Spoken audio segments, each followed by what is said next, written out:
Okay, in Datatel Chapter 1, we left off at the top code, which is CB03 in the Chancellor's Office Inventory Dataset. We're going to move on here. But before I do, I want to let you know that in the back of the taxonomy of programs, you're going to find that there is a crosswalk to the classification of instructional programs code. What you can know is that the top code is a state-driven taxonomy, and the CIP code, the CIP, is actually a federal taxonomy. CIP codes, you can talk to the researcher Diana about this. CIP codes really drive federal reporting on occupations and job placement and outcomes completion at a federal level. So it's very important that using our taxonomy of program code that we accurately crosswalk to the CIP code, which there's a table in the back of the top handbook that we went over in a previous training. So go and look for that. When you select your top code, make sure that you also select the corresponding CIP code, the CIP code. Moving on, down here we get to the course types field. This is a fascinating cell in the screen because there's many values associated with it. In position 1 is the basic skills status, which is a status that the Chancellor's Office relies upon, and that is CB08, and that's in position 1. In this, when we move along to the second value, we have NWE, which means not work experience, which is also a Chancellor's Office data element. That is work experience is CB10. Then remembering there's these rules for coding that you'll find in the Chancellor's Office data element dictionary.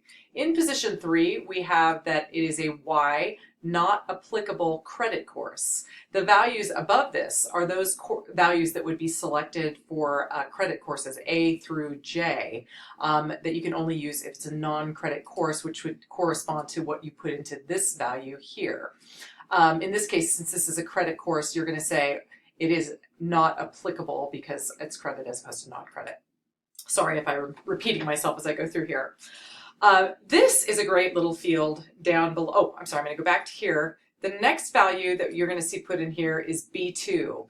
That is because it is associating it with the CSU GE area, okay? CSU Life Science, okay? And this is not data that you are putting in. It's being put in by the admissions office, and it's for the purpose of degree audit. So when they are looking to audit students' progress through their transcripts, they're going to go looking at whether the course satisfies one of these values.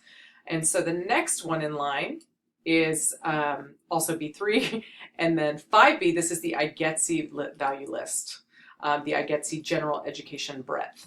If you're not familiar with GE Breadth, it would behoove you to orient yourself to the college catalog and look at the CSU General Education Breadth pattern, which is also the Columbia College. It shares a page spread with the Columbia College GE Breadth as well as IGETC, and that will help orient you with how GE works. But if I have time, I'll do another training on that. Okay. Down here, this value course section tells you the sections attached to this record of the course. So looking here at CBIOL2, which started on 11/18/14, it appears that Columbia College has set up and offered, or is going to offer, has two sections. And these can be sections in the future that we're scheduling right now or sections behind us.